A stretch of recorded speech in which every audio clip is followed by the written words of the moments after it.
In June 2003, in a remote area of Central Ireland, a group of workers was clearing out a peat bog. Suddenly, they spotted something horrifying: two human hands sticking out of the bog. Terrified, they immediately alerted the police, sparking a full-scale murder investigation. The remains consisted of a partial human torso, two extended arms, a chest, and an abdomen. However, the head was missing and the body was severed below the waist. The skin had hardened like tough leather and turned dark black. The remains were carefully transported to a forensics lab for testing. The clear hand lines and fingerprints initially suggested a body only 4 days old, but the reality was far more shocking. Samples were taken for radiocarbon dating, and the results left everyone stunned. This body wasn't 4 days old, nor 4 years, nor 4 decades. Radiocarbon dating revealed that this body was 2,400 years old.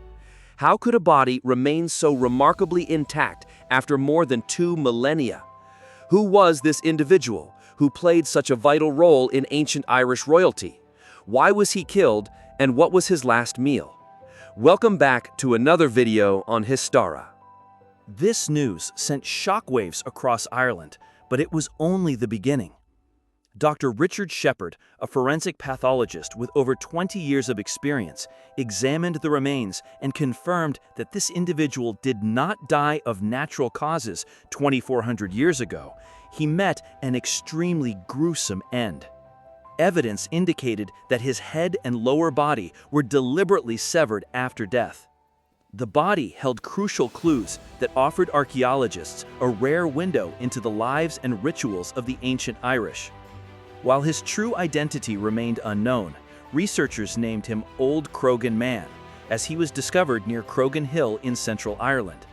Finding him near Croghan Hill was a massive breakthrough. During the Iron Age, 2,400 years ago, this hill served as a ceremonial center for ancient Irish kingdoms.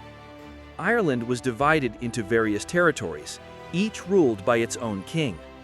The coronation of these kings took place on sacred hills, just like this one. Since ancient Irish society left behind no written records during the Iron Age, experts had to rely entirely on modern forensics to unravel the mystery. The first thing researchers calculated was his stature. His hands and arms were unusually large.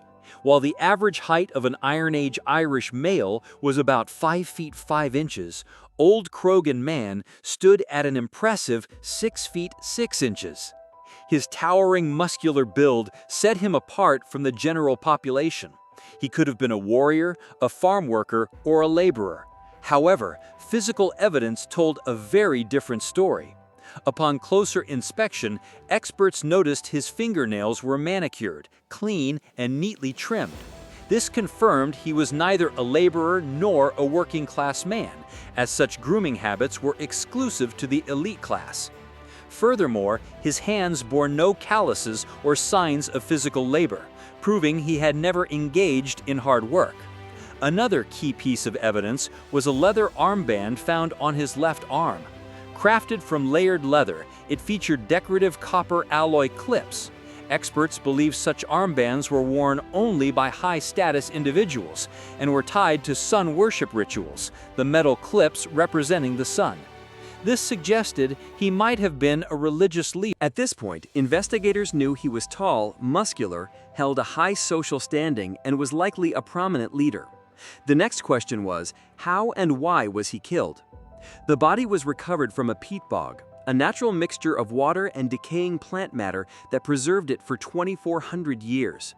The acidic environment created by the decomposing vegetation tanned the outer skin into tough leather, sealing the internal organs and preventing decay, much like a natural mummy. Unlike Egyptian mummies, which were artificially dried, bog bodies are preserved naturally, locking every mark and injury in time. Both of Old Croghan Man's elbows had deep punctures. Microscopic analysis revealed tiny wooden splinters inside these wounds.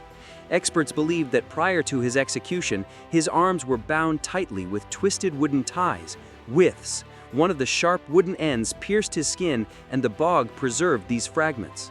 While painful, these injuries were not fatal. They were likely inflicted to restrain him.